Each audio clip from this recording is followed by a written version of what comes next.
मंडळी, ठरलं तर मग या मालिकेमध्ये 2 जबरदस्त ट्विस्ट येणार आहे. पहिली गोष्ट म्हणजे प्रिया आता प्रतिमा आत्याच्या घरात घुसायसाठी अग्निस्नान करणार आहे, म्हणजे स्वतःला पेटवून घेणार आहे. आणि दुसरी गोष्ट म्हणजे आता अर्जुनला सायलीचं लाल गाठोडं सापडणार आहे प्रियाच्या खोलीमध्ये. आहे की नाही जबरदस्त ट्विस्ट? कसे कसे येणार आहे, काय काय होणार आहे, त्यासाठी पूर्ण एपिसोड बघत राहा ठरलं तर मग. तर आजचा म्हणजेच 19 सप्टेंबरचा भाग तुम्ही ऐकत आहात. सर्वप्रथम प्रेक्षकांनो, तुम्ही माझ्या मिस्टरांना दिलेल्या शुभेच्छांसाठी खूप खूप धन्यवाद. तर बघा, मालिकेमध्ये या कल्पनाताई म्हणत असतात, प्रतिमा आणि रविराज भाऊजींना ही तन्वी सापडलीच नसती तर बाई बरं झालं असतं. आता त्यांचं हे म्हणणं सगळ्यांना पटलंय बरं का. त्या म्हणत असतात ती आई वडिलांची हेळसांड करू शकते तर सासरच्यांना विषय देऊ शकते. प्रतापरावांना कल्पनाचं बोलणं पटलंय. ते म्हणतात, खरंय तुझं कल्पना, अगं ती आलीच नसती ना तर खरं बरं झालं असतं. ती जशी होती लहानपणी तसंच तिच्याबद्दलचं प्रेम आपल्या मनातच राहिलं असतं ना. म्हणजे लहानपणी ती किती गोड मुलगी होती ग, आणि आता ही अशी कशी झाली ती? मग कल्पनाताई म्हणतात, बाई मला तर या सगळ्यात अश्विनची खूप काळजी वाटते. त्याला त्याच्या बायकोचा खोटेपणा कसा पटवून द्यायचा हे बाई कळतच नाहीये मला. प्रतापराव म्हणतात, कल्पना, एखादा बेअक्कल माणूस वागतो ना तर सोडून दिलं असतं आपण, पण आपला अश्विन आहे, हा अश्विन ना बेअक्कल नाहीये, त्याला सगळं कळतंय. त्याच्या बायकोच्या नादाला लागून या अश्विनचा मेंदू बंद होत चाललाय आता, असं वाटायला लागलंय बघ. अरे आई वडील सांगू लागले, भाऊ सांगतोय, वहिनी सांगते, जग सांगतं सगळं, ही पोरगी चांगली नाहीये तर त्या अश्विनला कसं काय पटत नाहीये कोणाच ठाऊक. बरोबर आहे ना प्रेक्षकांनो प्रतापरावांचं. अस्मिता म्हणते, मला ना वेगळीच भीती वाटते.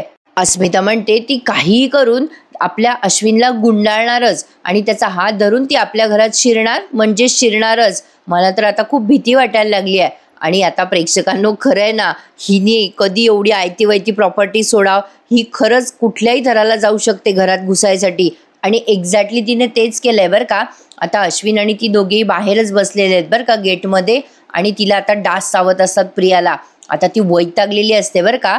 कधी ओढणी अंगावर घेऊन बसते, चिडचिड करते आणि मनात विचार करते, इथे असं डासांना रक्त पाजत कधीपर्यंत बसायचंय मी? काय वेळ आली आहे माझ्यावर, मला काहीही करून घरात शिरायला हवं म्हणजे हवं. आता अश्विनला तिने एवढा टॉर्चर चालू केलाय की बाप रे बाप. बघा आता काय म्हणते, ए अश्विन चल चल बरं, तू तुझा राग सोड बरं आता.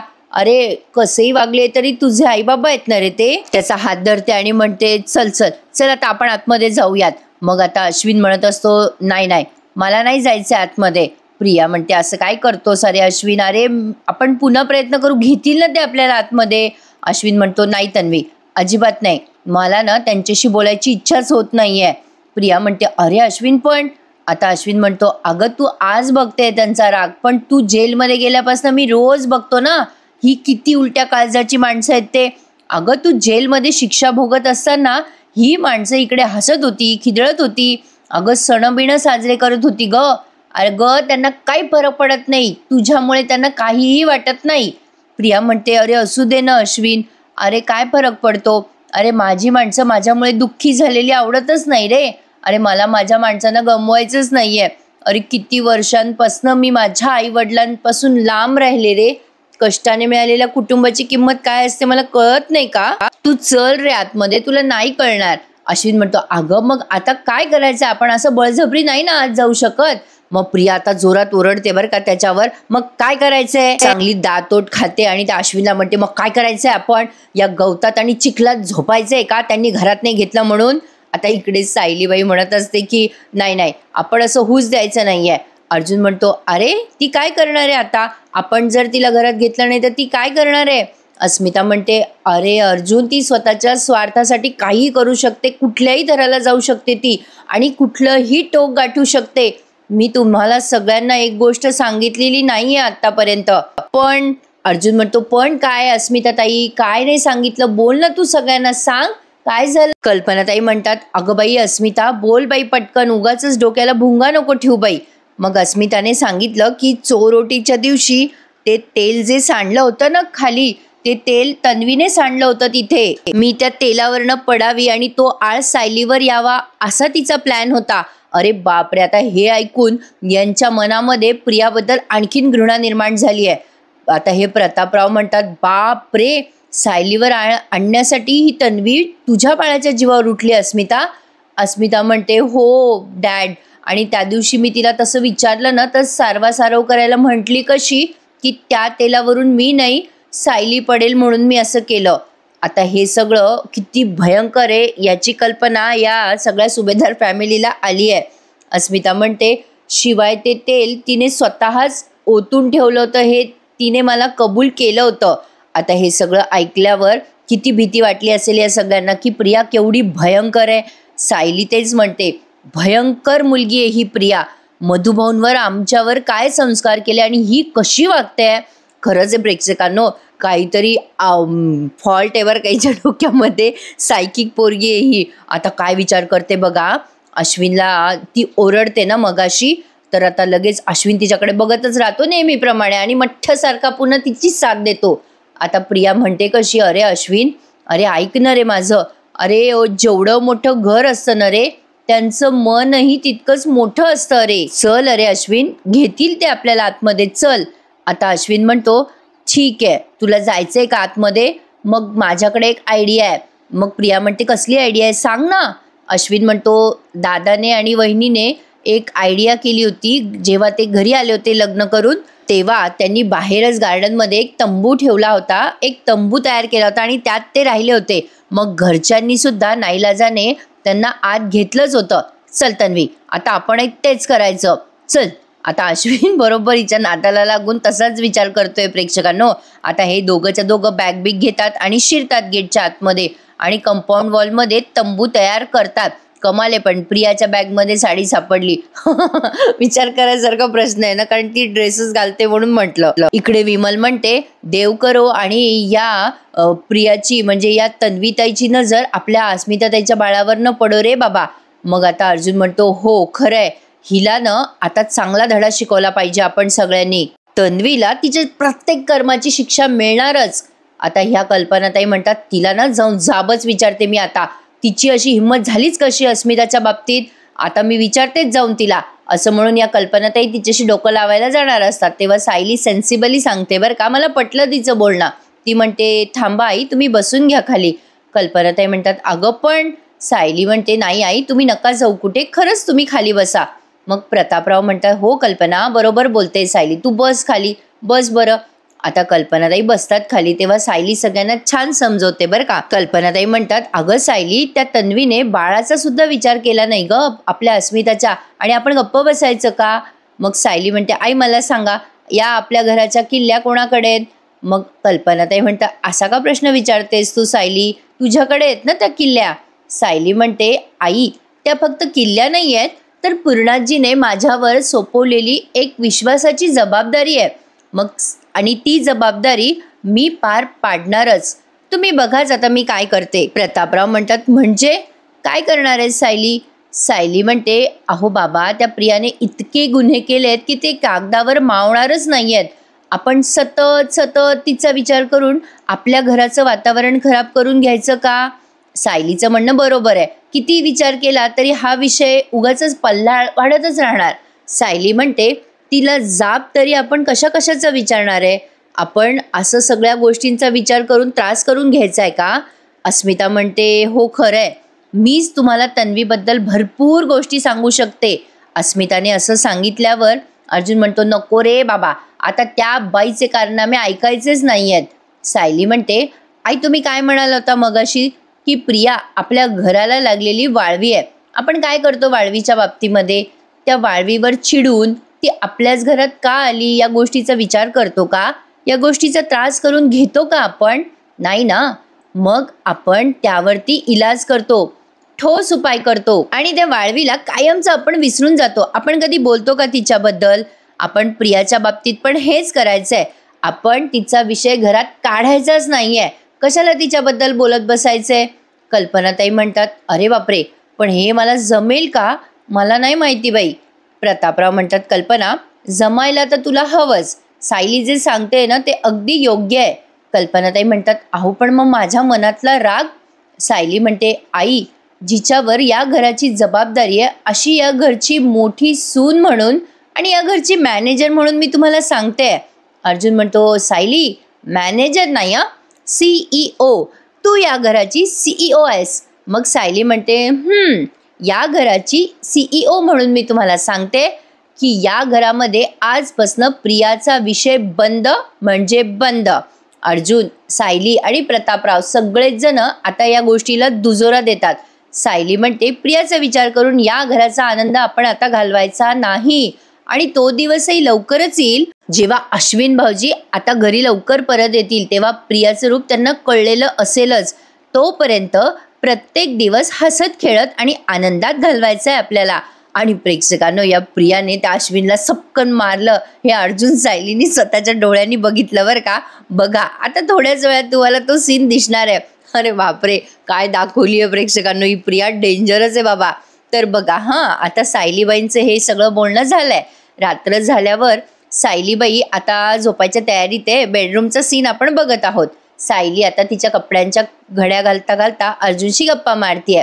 ती म्हणते मी नवरात्राच्या खरेदीसाठी चालली आहे बघा उद्या बाजारात. काही आणायचं आहे का अजून? मला आठवण द्या नाहीतर मग तुम्ही येता का माझ्यासोबत? मला बरं होईल. आता ती जेव्हा असं बोलत असते ना तेव्हा अर्जुन सतत तिच्याकडे बघत असते. सायली म्हणते असं का बघताय तुम्ही सारखं माझ्याकडे? अर्जुन म्हणतो काय आहे ना, सायली 2.0 मी बऱ्याचदा पाहिली आहे, पण आज मी या घराची CEO बघितली बाबा, तिला तोड नाहीये. ए बस ग सायली, असं म्हणून तो आता तिला समोर बसवतो आणि म्हणतो तुला माहितीये मम्मा मला नेहमी सांगायची की कोणाची वाईट नजर आपल्या घरावर पडली रे पडली की तू वाघीण होतेस. आज मी ही वाघीण बघितली बरं का. तन्वीला तू घरात येऊ दिलं नाहीस आणि सगळ्यांना तू ऑर्डर पण सोडलीस की कोणीच तिचा विचार करायचा नाही. सायली आता प्रियाच्या बाबतीत बरंच काही सांगते अर्जुनला बघा. ती म्हणते आपल्या घरच्यांच्या बाबतीत कधी कधी असं वागावं लागतं. नाही, ऑर्डर नसती सोडली तर सगळ्यांनीच तिचा सतत विचार केला असता ना. आणि तुम्ही कधी ऐकता माझं? बाकी ऐकतात बरं घरातले सगळे. अर्जुन म्हणतो ओ मॅडम, तुम्ही सांगितलेलं सगळं ऐकतो बरं का मी, पण आज घरात सगळेच टेन्शनमध्ये होते ना सायली. तू ना जर सांगितलं नसतंस ना घरच्यांना काही समजावून तर सगळेजण ना आज तन्वीचाच विचार करत बसले असते. सायली मग सांगते बरं का, वर्षानुवर्ष ही प्रिया अशीच वागत आलेली आहे आणि तुम्हाला माहिती आहे हिच्या खूप चुका आम्ही पोटात पण घातलेल्या आहेत. तिच्या चुका दिसत असल्या तरी पण मला कधी कधी तिला बोलता येत नव्हतं, म्हणजे स्पेशली असं इकडे आल्यावर. काय आहे ना, ती खूप जवळची होती ना बाकीच्या माणसांच्या. नाही म्हणजे प्रतिमा त्या रविराज काका यांचा जीव होता तिच्यावर. इथे आल्यावर पूर्णाजीची जीव की प्राण झाली ती. मधुभाऊंचा पण जीव होता तिच्यावर. काय आहे ना, ती रविराज काका आणि प्रतिमा आत्याची मुलगी आहे म्हणून मी तिला आजवर काही बोलले नाही. तिला सतत माफ करत आले म्हणून ती माझ्या रागापासून आतापर्यंत वाचली. मी तिला काही बोलले असते ना तर माझी माणसं दुखावली गेली असती ना. आणि तेच प्रियाचं सुरक्षा कवच होतं, पण आता सगळ्यांना त्रास होतोय तिच्यामुळे. आता तिला ना फक्त एक चूक करू द्या, मग दाखवते तिला मी. तिला नाही ना आयुष्यभराचा धडा शिकवला ना मी, तर बघाच मग. आता फक्त तिला चूकच करू द्या. ती जर शाणी असेल ना तर वळून पण आपल्या घराकडे बघणार नाही पुन्हा. पण बघू आता काय करते. इकडे आता मध्येच अचानक एक छोटासा सुमनचा सीन दाखवलाय त्यांनी. पण बघा ना प्रेक्षकांनो, प्रिया काय चिवट दाखवली आहे त्यांनी. खरं तर ही खरी तन्वी नाहीच आहे. हे जर सिद्ध केलं ना तर हिचं सगळीकडेच येणं जाणं बंद होईल प्रेक्षकांनो. मग मजा येईल हिची. पण बघूयात आता ते कधी रिव्हील करतायत. तसं पाहायला गेलं तर आता गाठोडा आलाय बरं का अर्जुनच्या हातामध्ये. पण ते गाठोडं आणि त्या गाठोड्यातला फोटो त्याचा एक सस्पेन्स आहे बरं का, सांगते मी तुम्हाला, कारण तो सस्पेन्स कळलाय मला. आता आय डोंट नो कोणाकोणाला कळलाय या प्रोमोमध्ये, पण सांगते. आता ही सुमन बिचारी मनाशीच बडबडत असते, हे आज पण महिपतकडे गेले असतील, असं का वागतायत हे, यांच्याशी पुन्हा एकदा बोलून बघू. मला आता धीर गोळा करून यांच्याशी बोलावंच लागेल. आता सुमन मनाशी अशी विचार करत असते तेव्हा नागराज येतो आणि म्हणतो काय का सुमन, अशी काय बघतेस पुतळ्यासारखी, जा पाणी आण माझ्यासाठी. सुमन आता पाणी आणायला जाते बरं का, घाबरत घाबरत. म्हणजे बघा ना, एवढा निर्दयीसारखा तो नवरा तिला मारझोड करतोय तरी पण बिचारी किती प्रेमाने बोलते बघा. ती म्हणते मी काय म्हणते तुम्हाला. नागराज तिच्याकडे रागाने बघतो. आता सुमन म्हणते हे बघा तुम्ही चिडू नका माझ्यावरती, माझा ऐकून घ्या ना. मला एवढंच सांगा की तुम्ही त्या शिखरेसोबत अजूनही एवढी जवळची मैत्री का ठेवली आहे.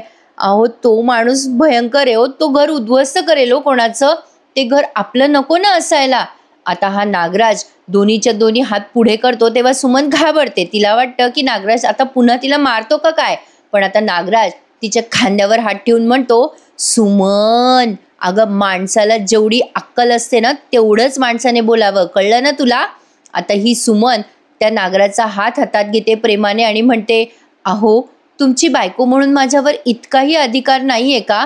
तुम्ही ऐका ना माझं, त्या शिखरेशी काही संबंध ठेवू नका ना. अहो आत्तापर्यंत जे झालं ते झालं, मी पण विसरते, तुम्ही पण विसरा. अहो सगळं विसरा, सगळं मागचं, पण ऐका ना माझं, आता ते शिखरेसोबत नका ना राहू.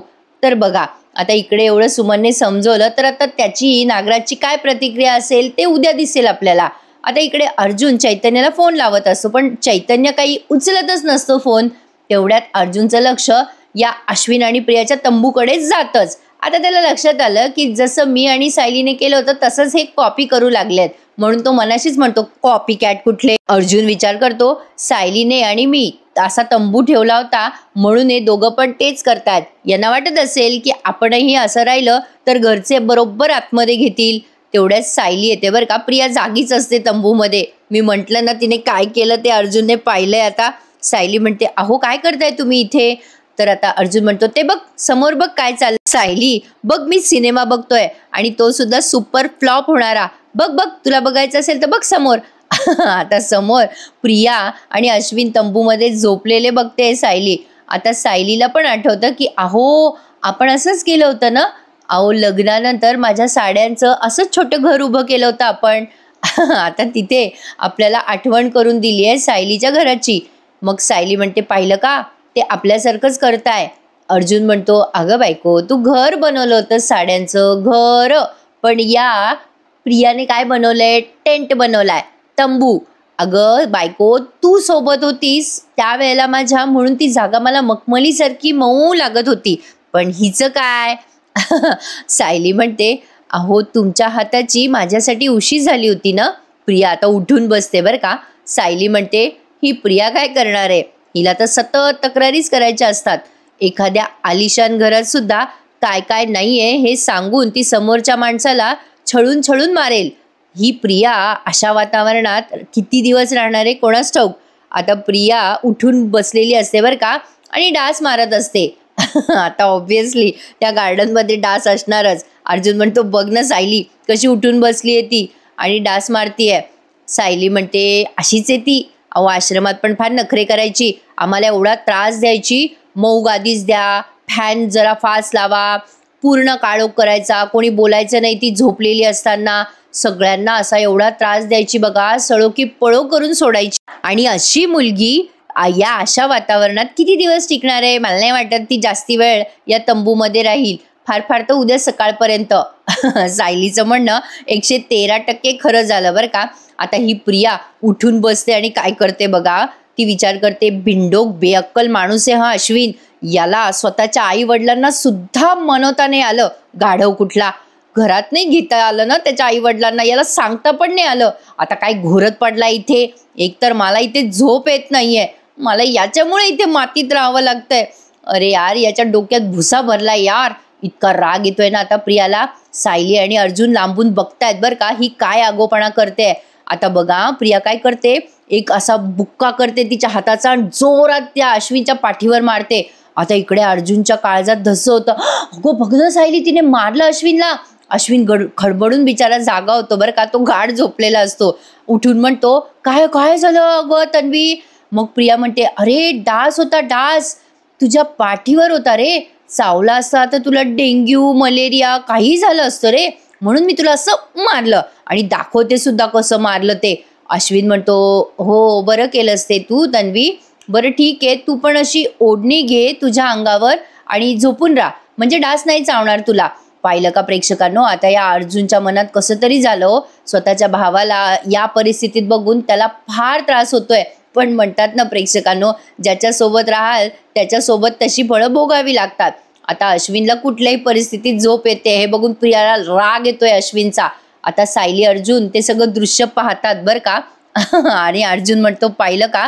पण प्रिया मनात विचार करत असते, अरे यार हा माणूस आहे का कोण आहे, हा पुन्हा झोपला इथे, आता मी कशी झोपू, माझ्या कानात डास जी गाणी गाताय त्याचं मी काय करू. सायली म्हणते पाहिलं का, हो पाहिलं का कशी स्वतःच्या झोपेसाठी कोणाला छळू शकते ती, किती जोरात मारला तिने अश्विन भाऊजीला. थांबा मी तिला सरळच करून येते. अर्जुन म्हणतो नको सायली, नको जाऊस तू त्यांच्याकडे, थांब जरा. मग सायली म्हणते अहो पण ही प्रिया तिची झोप होत नाही म्हणून अश्विन भाऊजींवर राग काढत राहील. अर्जुन म्हणतो काढू दे, हे बघ मला पण खूप वाईट वाटतंय सायली अश्विन बद्दल, पण या खड्ड्यात ना तो स्वतःहून पडलाय, त्याला ना आता भोगू दे. हे बघ आपण सांगतोय ना सगळे, पण तो ऐकतोय का आपलं, नाही, त्याला त्याचंच खरं करायचंय ना. आता त्याचे डोळे कान मेंदू सगळं बंद करून तो या प्रियाच्या मागे पडलाय. तो जोपर्यंत मोठ्या खड्ड्यात पडत नाही ना सायली, तोवर अश्विनला अक्कल येणार नाहीये. होऊ दे आता काय व्हायचंय ते. आता अर्जुनने असं सांगितल्यानंतर एपिसोड इथे समाप्त झाला आणि पुढच्या भागामध्ये एक मोठा ट्विस्ट आलाय प्रेक्षकांनो. आता बघा या प्रियाने काय केलंय, हे सुभेदार घरात घेत नाही म्हणून आता प्रिया गेली आहे किल्लेदारच्या घरी. अश्विन प्रतिमा आत्याच्या हातापाय पडत असतो, अगं आत्या ती स्वतःला जाळून घेईल ग, अगं कर काहीतरी. प्रतिमा आत्याला आधीच आगीची भीती वाटते हे प्रियाला माहिती आहे, त्यामुळे रविराज घरात दिसत नाहीयेत प्रेक्षकांनो, म्हणून ही प्रतिमा आत्याला त्रास देते, स्वतःच्या अंगावर रॉकेल ओतून घेतीये. आणि आता प्रतिमा आत्या घाबरत असते, हिने ऑलमोस्ट काड्याची पेटी पेटवली आहे स्वतःला पेटवून घेण्यासाठी. भयंकर दाखवलाय प्रोमो. आता अर्जुनच्या लक्षात आलंय की ही तन्वीच असेल या सगळ्याच्या मागे, हिने गाठोडं गायब केलंच असेल सायलीचं, कुठे असेल ते. आता हा प्रियाच्या खोलीत जाऊन ते गाठोडं शोधतो, तेव्हा सायली येत असते तिथे आणि अर्जुनला ते गाठोडं सापडतं आणि अर्जुनने ते गाठोडं उघडून बघितलंय प्रेक्षकांनो आणि त्यात तन्वीचे लहानपणीचे फोटो सुद्धा त्याला दिसलेत. आता त्याला ते ड्रॉवर लॉक असल्यामुळे जास्ती शंका येते, म्हणून त्याला ते लाल गाठोडं त्याच ड्रॉवरमध्ये सापडलं जिथे प्रियाने ते लॉक करून ठेवलेलं असतं. आता इकडे प्रिया किल्लेदारच्या घरात घुसेल का ते बघूयात. अर्जुन ते लाल गाठोडं घेऊन सायलीच्या शाळेत गेलाय आणि तिथे त्याला एक भयंकर सत्य कळलंय. हा जो नवीन प्रोमो दाखवलाय ना प्रेक्षकांनो, त्यामध्ये एक ट्विस्ट आहे. सायलीच्या लहानपणीचा फोटो शाळेमध्ये जाऊन कोणीतरी बदललाय अर्जुनने बघण्याच्या आत. आता तो फोटो कोणी बदललाय हे मला कळलंय बरं का, ते मी तुम्हाला उद्या सांगेल. थोडासा ट्विस्ट ठेवते, सस्पेन्स ठेवते, तुम्हाला कळलं असेल तर मला कमेंटमध्ये नक्की सांगा. आणि प्रेक्षकांनो प्रिया अतिशय बदमाशी, तिला माहिती आहे प्रतिमा आत्या घाबरतील तिला हे सगळं करून आणि ती त्या घरात जाऊ शकेल, म्हणून तिने तिथे आत्मदहनाचा प्रयत्न केलाय. बघत राहा प्रेक्षकांनो. ठरलं तर मग आजचा भाग सॉलिड होता की नाही, लाईक शेअर आणि सबस्क्राईब नक्की करा. भेटू उद्या पुन्हा एकदा, तोपर्यंत टेक केअर मंडळी, धन्यवाद.